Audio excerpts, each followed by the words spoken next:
Fremløbstemperaturen i denne bygning er for høj, hvilket medfører spild af varme. Radiatoren er meget varm på toppen og kold i bunden.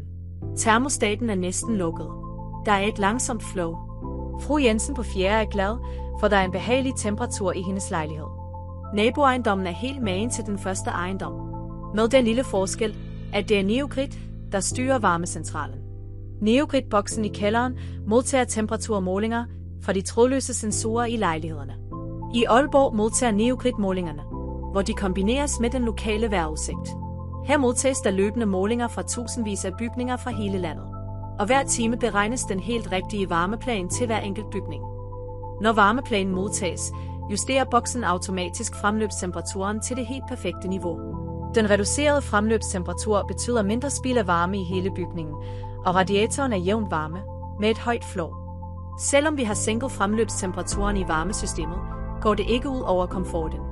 Det trækker op til blæst, og Neogrid tilpasser fremløbstemperaturen for at være forberedt.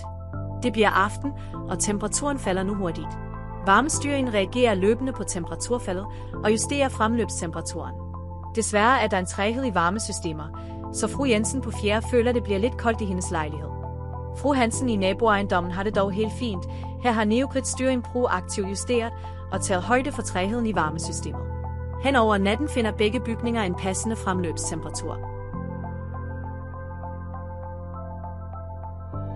Det bliver morgen, koldt og frostklart. Den traditionelt styrede bygning kører med en høj fremløbstemperatur, da det fortsat er ret koldt udenfor. Neogrid-styringen har for længe siden kigget i vejrudsigten og ved at bygningen bliver badet i morgensol, og har justeret fremløbstemperaturen ned igen, for at kompensere for den gratis energi, der kommer fra solen.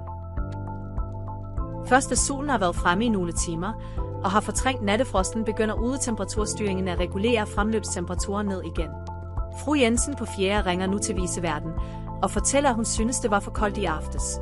Viceværten kigger forbi og justerer varmekurven lidt op. Fordi Neogrid-bygningen bliver styret intelligent, bruger den 10-15% mindre energi.